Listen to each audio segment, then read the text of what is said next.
Welcome back, everybody, and thanks for sticking around for our interview with Commissioner Mel Ponder. Mel Ponder is the Commissioner for District 5, which covers the eastern half of Niceville, Blue Water Bay, and Destin. And so, Commissioner Ponder, thank you so much for being with us today. Thanks, Christopher. It's a great time to be with you. I'm honored by your time and to get a chance to sit down and talk with you. So, Commissioner Ponder, tell me a little bit about yourself. What do you want people to know about Mel Ponder? Well, live in Destin, married 32 years. My wife is from Destin. We've raised our 3 kids here in Destin, a great community. Just real passionate about making sure people rise up into their purpose and call, and thankful that the opportunity that I've had to serve in government at the local and state and now back at the county level. Just believe that there's significance to what we're doing here. I'm very, very bullish on our area and our values. And family is right out of the gate. I think maintaining our culture and family values here are really important to us, and I think it's important to our community.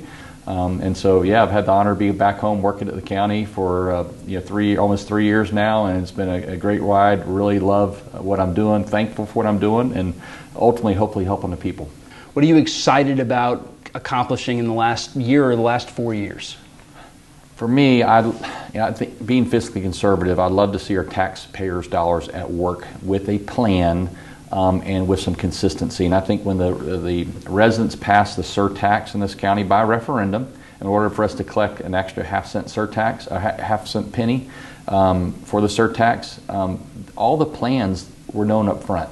And I give Jason Autry and Mr. Coffey and Mr. Hofstad great credit on following through on those plans. And so we put plans out from the Sheriff's Department needing a communication system that, if you look back to the heartbreaking situation at Parkland in South Florida when the shooter came in on Valentine's Day, that day there were first responders on scene who could not even talk to each other. And so we had Sheriff Ashley then, Sheriff Aiden is now leading the charge. We're bringing that in as part of that. The Southwest Bypass in Crestview. That's a beautiful example of our tax dollars at work. The widening of P.J. Adams, the interchange going north, the new Virgin Road connecting up to 90, some east-west connections in there as well. That's another great use. That's a large $207 million project that we're funding with about quite a bit of that is, maybe the third is on surtax, and so it's being done with that. Sidewalks coming in, stormwater, so that seeing those dollars be put to use where the residents can see that, I think is a really big deal. So I'm really proud of seeing that. I love also that we've got a problem, affordable housing is one example where you look at our county, we're not unlike other counties throughout the state, let alone the nation.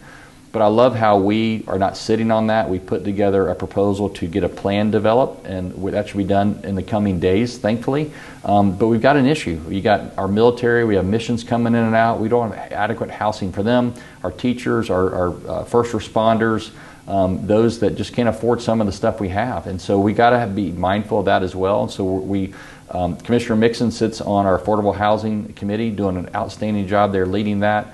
And so we have several groups in the county, including the Association of Realtors, the building industry, other players that are at the table for that. So I'm excited to see that we're not just talking about a problem, because that's one of the things that I personally, it frustrates me a little bit, is that it's easy to sit back and talk about a continuous problem, but what are we doing with it? And so I'm thankful to see that our county is actually trying to tackle that and get some plans in place to do something with it. And we'll see that come maybe play out in the next few years, but at least we're starting on that. So I'm excited about that. I had a passion for working together with our youth, and very pleased with the partnership that we now have with the school district, creating a youth leadership council. We meet for that. We develop plans every year for the county and the school district. Also the special needs community. I started a group called the Benefiting Exceptional Students in Transition, or BEST. And through that, just my desire got even further with greater interest we're the birthplace of Special Olympics in Florida and the second place in the whole country. But yet we didn't have an all-inclusive Field of Dreams type complex. And so was able to work with our legislators last year and get some funding for us to build our first kind of Field of Dreams of sorts that we're looking to do in Niceville over the next 12 to 18 months. So I'm excited about that as well. So there's several things like that in that bucket of excitement, that taxpayer money at work, that we can see it, feel it, that's meeting the needs, really near term, and also some needs we see in the future. So that's getting solved, and then also some other affordable housing. Within the infrastructure bucket, you also have some stormwater. We're working on some of that. But I think we've got great plans to go forward, and I'm looking forward to what we accomplish in the days ahead. What does Niceville look like in 5 or 10 years in your perfect world? Because as I sit here, I know we have a huge affordable housing problem in the Niceville Valparaiso area. It's really hard to get a house. The average house sells for $500,000. A lot of people my age can't afford to live in Niceville anymore. They're going to Freeport. So how do we retain people in Niceville and not send them over to Freeport? Yeah, well, nothing wrong with Freeport, great community, but I would prefer the ones that are in Niceville stay home if we can. It's a great problem. I mean, it's not just Niceville, it's Crestview, it's Destin. I mean, people see Destin, well, it's higher priced anyway, but it's not, it's everywhere. Even you go up and start Baker and Laurel Hill, you have some of those communities on the north end of the county. It's the affordability of land has created the house prices to play an upward pressure on that. So through this plan and through some conversations already, some land close to Niceville, that's military land. There has been public discussion about working with the military on the stretch of land south of the bypass, where we could look at some affordable housing possibilities there. That we've not had that kind of optimism and hope in some time here, and so I'm very grateful that the military is willing to have the conversation. So I think that's a good start there. Outside of that, we've worked with a couple projects. One was in Mary Esther, one proceeded in Crestview, where there's some senior, more affordable housing, because that's also a big concern as well, because of fixed incomes, is making sure things are affordable. When you have, homeowners insurance going up the way it has, you have, we haven't risen our taxes in a number of years, thankfully, but if their house value goes up, they do have the 3% cap with Homestead. But that does create an upward pressure as well. So we just making sure that all the commissioners and the visionaries of the county are mindful that, yes, the Niceville right in the middle of the county there, I think it's easy to see and look at, and there's a lot of activity going there. One thing I will say that Niceville has is great leadership. I mean, losing Mayor Wise was a big loss. Lanny Corbin retiring. You have all those years of legacy and heritage and knowledge have we're stepping into a new season. A new city manager, Mayor Hinkle and his team of the council members are doing an outstanding job. They're looking to bring, tremendous in youth athletics up there. They're looking to bring in an aquatic center. They're trying to bring some things that are adaptable to their community. They are also now part of the expanded bed taxing district. So where they've had hotels where guests and tourists would stay, so they're using the infrastructure of the community. However, they didn't partake in any ROI out of that from a tourism standpoint. So now they have a greater seat at the table through an agreement with our expanded bed taxing district. Commissioner Bowles had a phenomenal idea that we would share about 12.5% of those dollars with the communities. Because of that, Niceville has another seat at the table for that, so they can partake of that. So really, a lot of the change and growth we're going through, not just with tourism, but surtax and things of that nature, Niceville has got a great seat at the table. They're growing, great family up there. They got waterfront. So, but the affordability of land is a big deal, as you just hit on. But I'm thankful that we can have conversations through the military.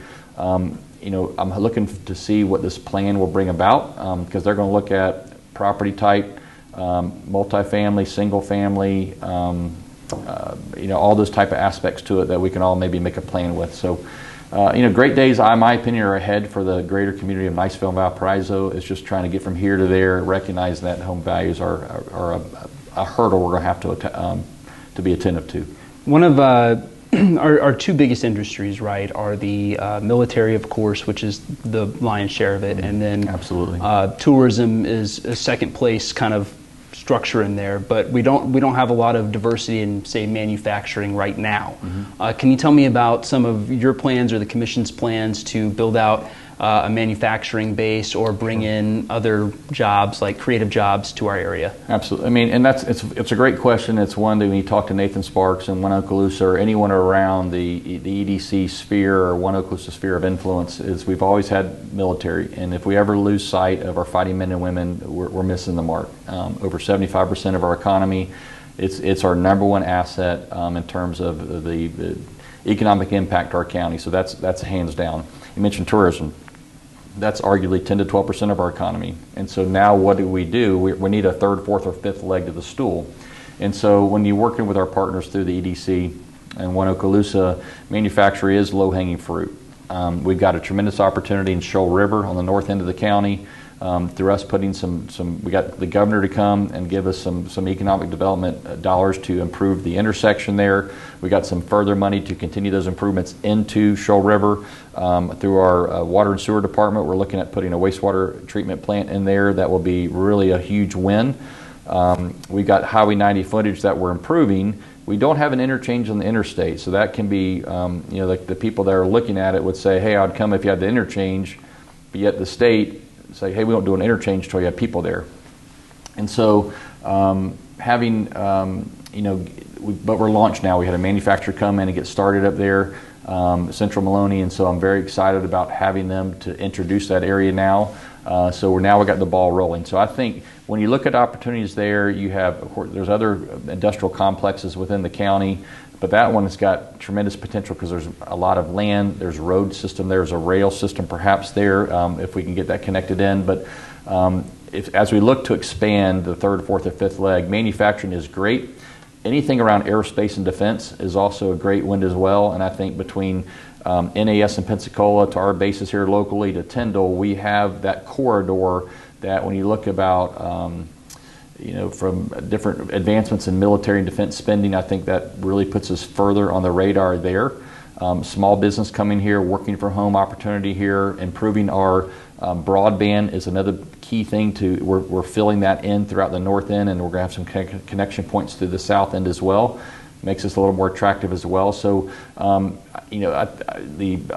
shipping industry, the distributorships, we have opportunities there, but manufacturing, I think, is really in aerospace and defense. Anything around that are two great nears to what we currently have that should be, in my opinion, hopefully easy to sell, but it's a matter of the cost of dirt. The other part of that's been a little bit of a hindrance is availability of housing. So we talked about that already, but also availability of workforce. When we talk to companies coming in, having I'll just call it a bench of ready and able workforce is not, it's easier said than done.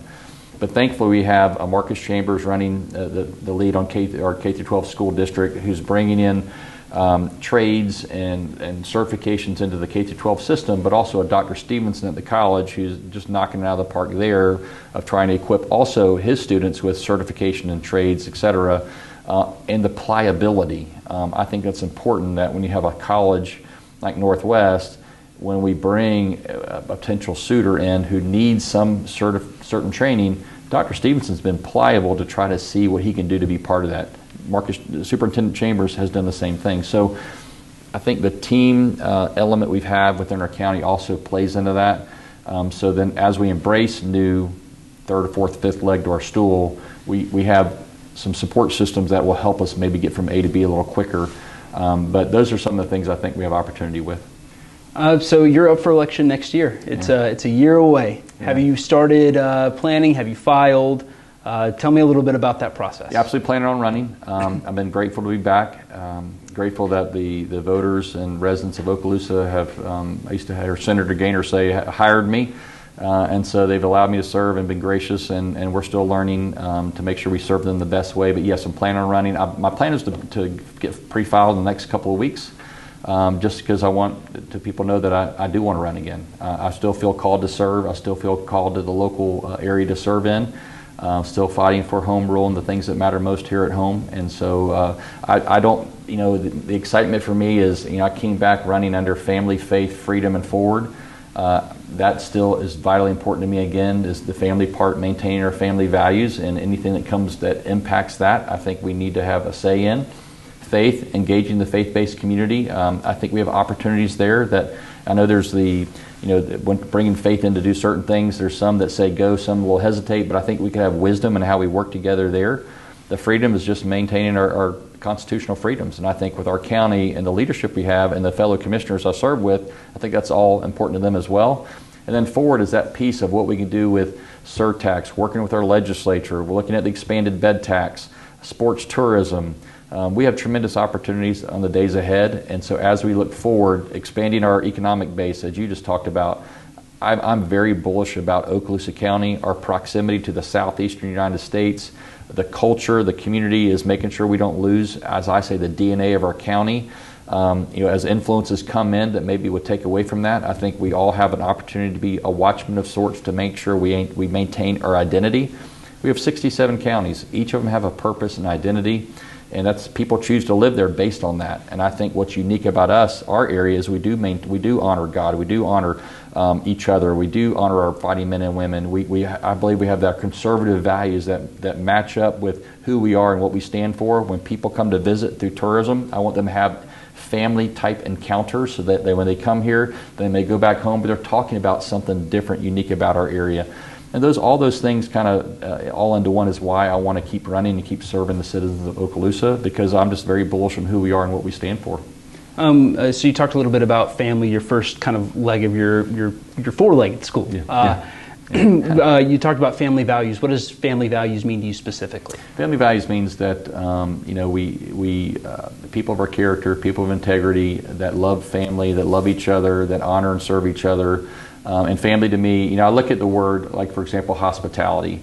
And when you look at that and you look at by definition, it does not say how we treat somebody that's from Knoxville, Nashville, Baton Rouge, wherever. It's just how we treat each other. When I look at the word family, it may be a nuclear family, it may be expanded family, but through that I expanded into a culture of honor of how do we treat each other. Do we love them? Do we love others well? Do we set a good example about how we do that? Focusing on those things that are foundationally true for each one of us, and each one's going to look a little different. But I think the values of family is staying true to our purpose, identity, and call, recognizing that the family unit is the nucleus of what we need as a bedrock of our country and to me, I believe also our county, is not losing sight of that.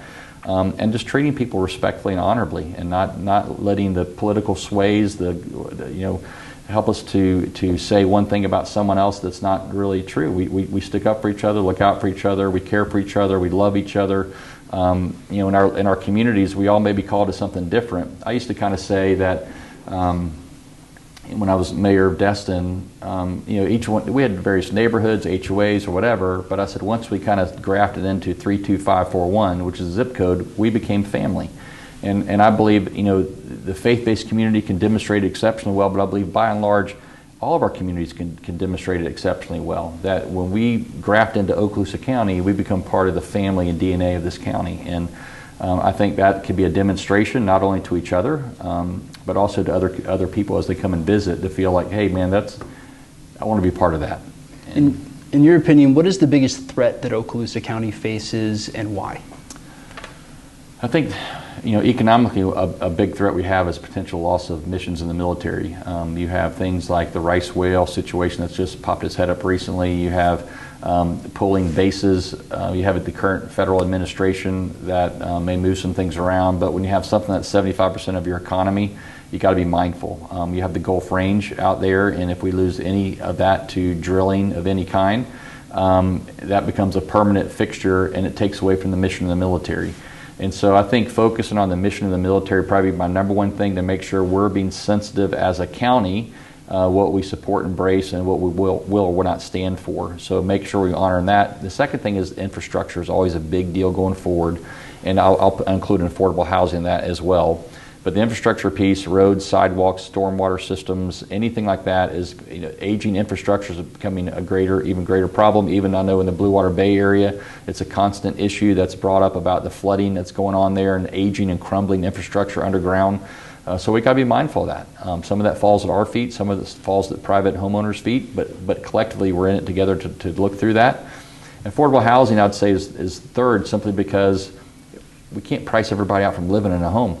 Buying a home, renting an apartment, or renting a home. Home ownership is a really, really big deal. And so we got to, I'm not looking to get into the housing industry as a county. However, when it comes to planning, when it comes to thinking through ideas and forecasting some stuff, and through this plan that's coming forward, I think we can hopefully have some plans people can have hope in. And also give thanks again to the military for being willing to have a conversation about, hey, what does it look like when we work together from that regard? So November 2028 rolls around. 2028. Okay. What have you accomplished in those 4 years? What are your goals? Well, I think one of the things that special needs part. It's a big deal to me, and I'll just say that'll be done by then. It should be done in the next year and a half, but it'd be something unique we don't have. There's nothing else like it in the Panhandle. It's working with our special needs community and Special Olympics to do that. So that would be a unique difference we have there. I think the further work we're doing on infrastructure, at that point in time, all of the work around the city of Crestview, the initial phase of the Southwest Bypass should be complete by then. I think it's important, again, that taxpayers see that at work, improving intersections up and down Highway 85, expanding 85. Wouldn't be done by then, but I think if we could work to getting some approvals for that, not only does it affect the mission in the military, but also evacuation routes, just north-south corridor traffic would be a huge win if we could get that into works. 285 could be another connector road. We look at perhaps widening. Again, the work will not be done by then. It takes too long, but getting some of that done for there. I mean, the city of Fort Walton is trying to get their round to mound. So I think these things that we've been talking about on infrastructure, I think if we could have them in plan phase and really moving past trying to get on them and trying to work on a plan to bring them to fruition. Framing out in 4 years, so that's 4.5 years time, 5 years time. North end sports tourism possibilities, bringing in the south end, taking a few steps forward with that. I think we have niche opportunities in sports tourism on the north end of the county. Everyone wants to build a major baseball complex, and there's nothing wrong with that. That's some big money. But I think we have assets in that field already between Crestview, Destin, Fort Walton, Niceville, where we could actually build major tournaments around what we have, and they can still come go to the beach, eat in our restaurants, shop in our stores, but have a little circuit, like tournament circuits. So I think we can be creative around tourism and taking the base of the beach and expanding it to include some opportunities outside of that. And so I think those are 3 or 4 just really great opportunities we have on the horizon that we can accomplish in the next 3 or 4 years. Perfect. Last one, probably the hardest question I'm going to ask you. Florida State, final score. Florida State, 45. Okay, high scoring game. Florida, 17. 17? Man, you ain't giving them no credit this year, huh? Gotta stick with my Knowles, man. I hear you, man, but 45-17, that's aggressive, my brother. Well, I'll take a win by a point because it's in Gainesville. Hard to go down to Ben Hill Griffin and win at all. If Florida State can go down and win, that's all that matters. Second football question I'll ask you. Does UCF have a national title? No. No. All right. That's a hot take. I like it. They do not have they on paper they're undefeated. I give them credit. They did not go to the BCS and they did not win. All right, there it is. Yeah. Well, Commissioner Ponder. Although my brother went there, so I got to be mindful. He may not be happy with Hey, that. I'm not trying to start family squabbles. I'm just trying to get the truth, my brother. That's true, man. They do not have a national title. Perfect. So that is all the time I think we have today. Commissioner Ponder, thank you so much for your time. Thanks, Chris. Of course, you can find us on midbaynews.com for more interviews with more community leaders, and we appreciate your time being with us today.